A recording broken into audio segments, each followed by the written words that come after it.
So at this point, I think you gotta go fishing. You have to get your rod and reel, throw it out there, and pray to catch the spade. Hello everyone, I'm Jonathan Little for PokerCoaching.com, here today with episode 344 of Weekly Poker Hand. I want to thank you for being here with me today.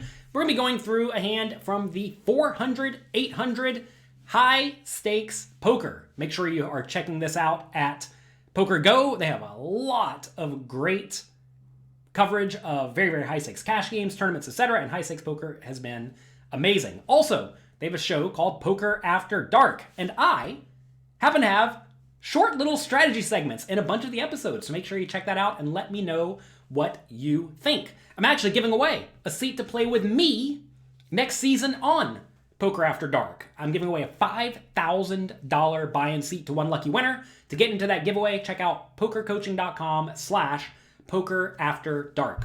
All right, let's get into this hand featuring Jean-Robert Bellande.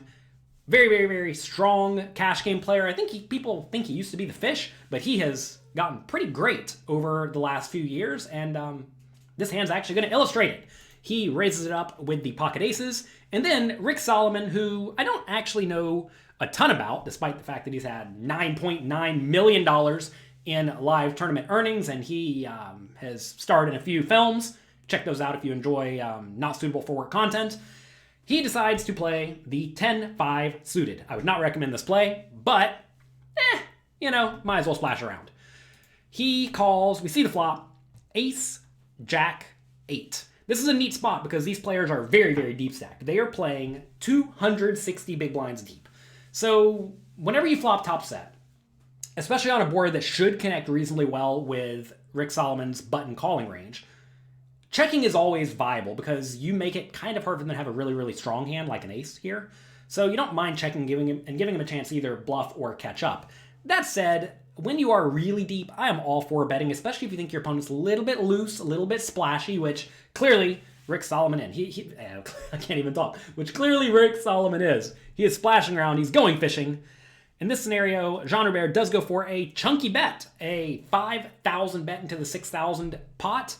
I think that is perfectly fine and reasonable given Jean-Robert has to presume Rick Salomon's going to call with a pretty wide range, and Jean-Robert wants to get a lot of money in the pot, and in order to do that, you got to bet big.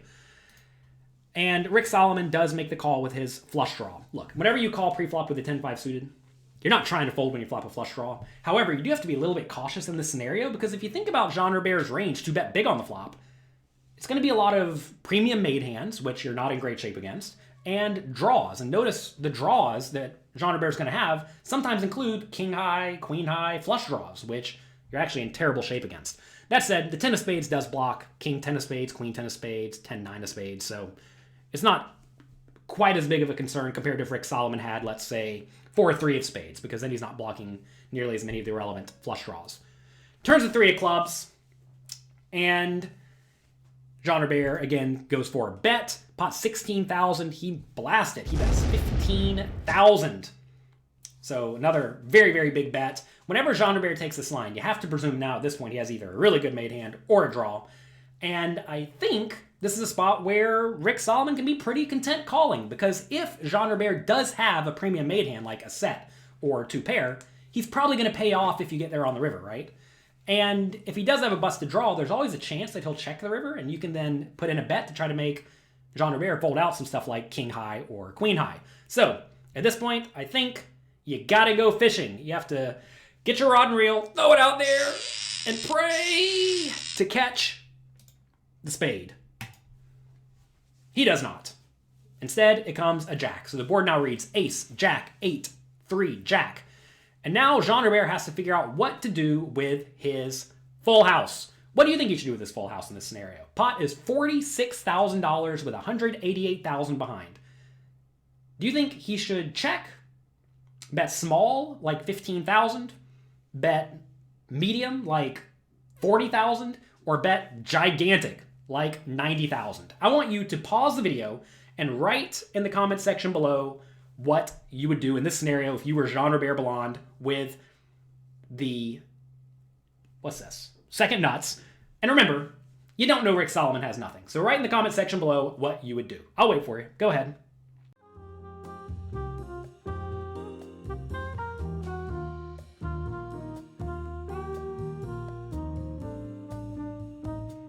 All right, did you do it? Going through this active learning process will go a long way to helping you improve your poker skills. And to make sure that you are playing cash games well, I've made a quiz for you that I want you to make sure you go and take at pokercoaching.com/cash quiz. Open up a new window, type it in, and as soon as you're done with this video, go through and complete that cash quiz to make sure that you are playing cash games well. All right, this is a cool spot where now, what does Rick Salomon have? Well, he probably doesn't have an ace because there's not very many aces left in the deck because Jean Robert has 2 aces in his hand. There's an ace on the board. There's only 1 ace left. And also, if he has a busted draw and Jean Robert bets, then Rick Salomon's just going to fold. So in this scenario, if Jean Robert checks, if Rick Salomon has a jack, he's obviously going to bet, right? That is almost certainly the best hand. And that's actually kind of reasonable for him to have, right? He would call the flop with a jack. He'd probably call the turn, given he's somewhat loose and splashy. And if he had trips on the river, he would definitely value bet it. So I like checking when he has a jack. When he has an ace, he may not bet, and you're going to lose a little bit of value. But again, there's only 1 ace remaining. And when he has a busted draw, whether it be a busted flush draw, 10-9, maybe a random gut shot like queen-9, you definitely want to check and give him the chance to bluff. The only time I would not check here, if I was in Jean Robert's shoes, is if I knew my opponent would be either really weak with a jack and just check it back, or if he would very rarely bluff with a busted draw. But we're playing high stakes poker here. The kiddie game's down the street. This is a spot where I love checking. The best hands to check in this spot are usually hands that you know are really, really, really, really good that pretty much never lose. And pocket aces in this scenario pretty much never loses. So I love checking here. And whenever Rick does have a jack, the nice thing about checking is that if you bet the river big, Rick's just going to call the jack. But if you check and Rick bets with a jack, you can then put in check raise. Rick is probably going to call, and then you get paid off for even more money. So I love checking here. I think it's the best play by a mile. And Jean Robert does check. I told you, he's playing lights out poker. He checks. Rick Salomon does go for the bluff. Notice here that by checking, Jean Robert wins an extra $35,000 off of Rick Salomon. How do I feel about this bet size from Rick? This is a spot where there's certainly a lot of busted draws in Rick's range. And you got to presume Jean Robert has something like an ace or worse most of the time, like ace, king, ace, queen, that would check this jack river. So I think you probably want to be betting very big here to apply maximum pressure to the ace. Because whenever you do bet this size, an ace is just going to easily call, right? I think a better size in this scenario would either be really big to try to get that ace to fold, like pot's 46,000, maybe you bet like 120, like 3x pot or something.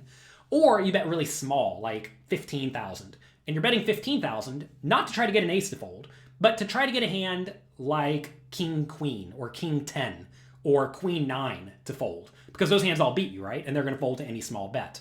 And that's also a bet you may make if you had a hand like ace king or ace queen in the scenario. So I understand that it's always tempting to try to make your opponent fold out an ace here, but I don't think that's actually viable, especially for someone like Rick, who people view as generally loose, aggressive, and splashy. So if people view him as loose, aggressive, and splashy, you're not really trying to get your opponent to fold out an ace. Since they won't fold out an ace, I think I like a small bet of about 15,000 here, because that will get king high and queen high to fold out a lot of the time. And a lot of people don't put you on a bluff whenever you make a 15,000 bet, giving your opponents pretty good odds. So I think in this scenario, especially if we know Jean Robert likes to get a little bit trappy on the river and check with hands like these pocket aces, I think I like a smaller bet in this spot. Because, like I said, if Jean Robert checks and Rick bets 90,000, Jean Robert's still just going to call with ace king and ace queen, right? So I like a 15,000 bet here. I think that would have saved Rick $20,000 on the river, and I mean, $20,000 saved is $20,000 earned. Back to Jean Robert, he needs to put in the raise. He wants to put in a raise size that can get called by a jack. How much will a jack call? They'll probably call a lot. Maybe 150, 120, 100, something like that. Interestingly enough, I think a lot of people drastically underbluff this spot. So in reality, if you do have a jack here, like say you do have jack 10 and bet this river and get check raised, it could just be a fold unless your opponent's really getting after it. That said, a lot of people just won't fold a jack. So I'd go for something like 100,000, I think. And that is exactly what Jean Robert does. So I think this is just a well-played hand by Jean Robert. You're going to get called by the jacks, and obviously everything else is going to fold. Of course, Rick folds. He's not going to do anything insane. If you think your opponent will just pay off for your whole stack with a jack, by the way, on the river, you definitely want to check raise all in. But I think a lot of people get a little bit scared when you decide you want to put your entire $200,000 stack in on a river check raise. So pretty cool hand. I definitely think it illustrates a key spot that a lot of people mess up. A lot of people to get overly tricky with their pocket aces on the flop, looking to either check raise it or check call it. But I think betting is fine when you're really deep stacked. Also, I think a lot of people just bet the river, and I think betting the river in this spot in particular would be really, really bad. So make sure you are not doing that. Again, if you want to test your cash game skills, make sure you check out pokercoaching.com/cash quiz. Also, if you enjoyed this video, do me a favor, it'll take you half a second. Click the like and subscribe and notification bells, whistles, buttons below. That goes a long way to helping the YouTube overlords know that you like my work. If you don't like my work, well, that's okay. Go find somebody else to watch because I want you to be happy and enjoy your experience. Thanks for being here. Good luck in your games. Have a great, great week, and I'll talk to you next time. Thanks for taking the time to watch this video. I hope you enjoyed it. If you want more strategy lessons, pre-flop charts, and interactive quizzes, make sure you get your free membership to pokercoaching.com right now at pokercoaching.com/free. I'll talk to you next time.